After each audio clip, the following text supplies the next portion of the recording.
Hi, நம்ம இப்போ உடம்புக்கு குளிர்ச்சி தரக்கூடிய வெந்தய கஞ்சி எப்படி செய்யலான்னு பார்க்கலாம். அதுக்கு 1 கப் அரிசி எடுத்துக்கணும், சாப்பாடு அரிசி. கூடவே 1/4 கப் பாசிப்பருப்பு,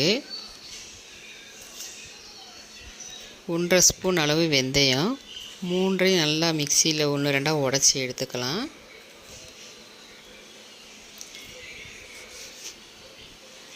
உடச்சி எடுத்துகிட்டு 2 டைம் நல்லா வாஷ் பண்ணி நம்ம எடுத்து வச்சுக்கணும். ஒரு பவுலில் 1 கப் அளவு தண்ணி ஊற்றி நல்லா கொதிக்க வைக்கிறேன். தண்ணி நல்லா கொதிச்சதும் நம்ம வாஷ் பண்ணி வச்சுருக்க அந்த அரிசியை எடுத்து அதுக்குள்ளே போட்டு நல்லா கிளறி விடணும். நல்லா ஒன்று போல் எல்லாம் நல்லா கிளறி விடணும். அப்போ தான் உங்களுக்கு கட்டிப்படாமல் நல்லா வரும்.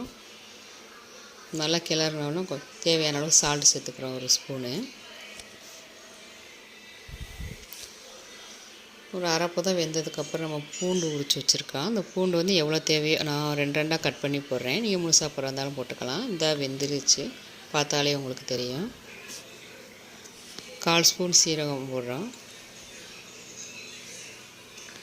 ஒரு துண்டு இஞ்சியை பொடிசாக கட் பண்ணி போடுறோம். கூடவே கருவேப்பிலை தழை ஒரு கொத்து.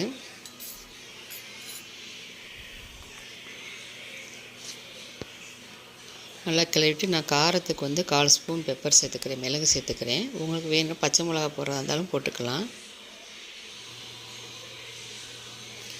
நல்லா வெந்துருச்சு, இறக்குற பதம் வந்துருச்சு. இப்போ தேங்காய் பால் ஆட்டி வச்சுருக்கேன். இதை இறக்குறதுக்கு முன்னாடி ஒரு 5 மினிட்ஸ்க்கு முன்னாடி தேங்காய் பால் ஊற்றிட்டு நம்ம அடுப்பு ஆஃப் பண்ணிடணும். தேங்காய் பால் ஊற்றினதுக்கப்புறம் கொதிக்க வைக்கக்கூடாது. தேங்காய் பால் 1 கப்பு ஊற்றுறேன். ஊற்றி நல்லா கிளறி விடணும்.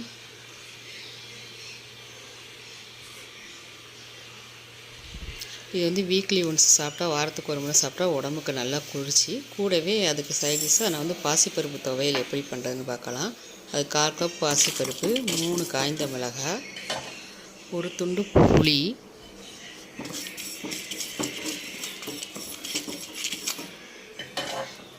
நல்லா வறுத்துட்டு உப்பு தேவையான அளவு உப்பு, 1 பல் பூண்டு போட்டு நல்லா வதக்கி விடணும். நல்லா அந்த வறுத்துருச்சு, உங்களுக்கு கலர் மாறுறது தெரியும். இப்போ தேங்காய் துருவி அதையும் போட்டு லைட்டாக வதக்கி விட்டுறலாம்.